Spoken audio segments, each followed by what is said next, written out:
తత్వవేత్త, రాజనీతిజ్ఞుడు, ఉపాధ్యాయుడు, భారత మాజీ రాష్ట్రపతి, భారతరత్న డాక్టర్ సర్వేపల్లి రాధాకృష్ణన్ జయంతి సందర్భంగా ఆయన చిత్రపటానికి గోపవరం మండల విద్యాశాఖ అధికారి ఎన్ చెన్నయ్య కలిసి పూలమాలలు వేసి ఘనంగా నివాళులర్పించారు. ఈ కార్యక్రమంలో ఎంఈఓ మాట్లాడుతూ డాక్టర్ సర్వేపల్లి రాధాకృష్ణన్ ఆచరించి చూపిన ఆదర్శాల నుంచి స్ఫూర్తిని పొందుతూ మీలాంటి ఎందరో ఉపాధ్యాయ వృత్తికి పునరంకితమవ్వాలని పిలుపునిచ్చారు. విద్యార్థులలో విజ్ఞాన జ్యోతులు వెలిగిస్తున్న మీకు అభినందనలు తెలుపుతున్నానన్నారు.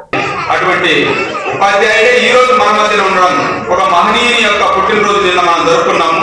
నిన్న మిలాద్ నబీ సందర్భంగా మనం సెలవు దినం ఇచ్చినాం కాబట్టి మనం ఈ వేడుక చేసుకోలేకపోయినాం. ఈ రోజు ఈ ఉపాధ్యాయుని సన్మానించుకోవడము ఎంత మన యొక్క ధర్మమో మన యొక్క బాధ్యత గుర్తు చేసేదానికి సార్ ఇక్కడికి వచ్చినాడు.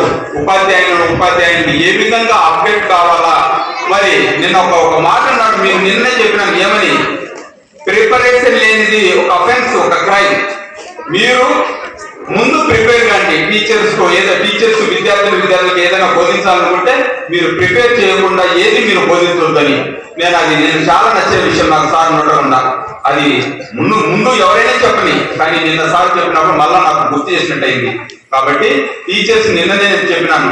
నిన్ననా ఈ రోజే కదా, నిన్న సార్ చెప్పినాడు, ఈ రోజు మీకు చెప్పినాను. కాబట్టి ప్రిపరేషన్ లేదు. ఎందుకంటే తల్లిదండ్రులు చెప్తే వాడు ఎంత నిజం చెప్పినా నమ్మరు, టీచర్స్ చెప్పినా తప్పు చెప్పినా అది నిజమని నమ్ముతారు. అటువంటి పరిస్థితుల్లో మనం ఎట్టి పరిస్థితుల్లో కూడా మనం తప్పు చెప్పకూడదు. నేటి విద్యా విధానాన్ని మనం పెంపొందించుకోవాలంటే అప్డేట్ కావాలి. కాబట్టి మనలో మెలకువలు ఉండాలి. బాగా కంఠస్థం చేయించడము, బట్టి కొట్టడం కాదు చదువు అంటే. అందులో ఉన్న పాఠ్యాంశాన్ని లోటు లేకపోవాలా, ఆ యొక్క పాఠ్యాంశాన్ని బాగా డైజెస్ట్ చేసుకోవాలి. మైండ్ లేకి, కడుపులేకి కాదు. చిన్నదేదో కడుపులేకి పోతుంది, చదువుకున్నదేదో మైండ్ ఎక్కుతుంది. కాబట్టి మీరు ఎట్టి పరిస్థితుల్లో మీ మైండ్ బాగా అప్డేట్ చేసుకోండి.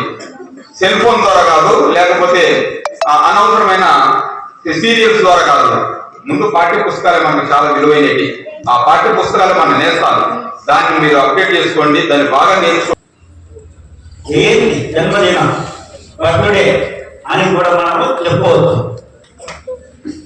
వీరు 1888 సెప్టెంబర్ 5వ తారీఖున జన్మించారు. వారి యొక్క జన్మదినాన్ని భారతదేశమంతటా primary school, high school, colleges, university స్థాయిలో ఉపాధ్యాయ దినోత్సవం మనము సాంప్రదాయబద్ధంగా జరుపుకుంటున్నాం. ఎందుకు జరుపుకుంటున్నాం అంటే, సర్వేపల్లి రాధాకృష్ణన్ గారు యొక్క ప్రాథమిక విషయం చెప్పాలంటే, తమ ప్రియమైన శిష్యులు వెళ్ళి పుష్పగుచ్చం ఇస్తూ హ్యాపీ బర్త్డే గురువు గారికి చెప్పినప్పుడు,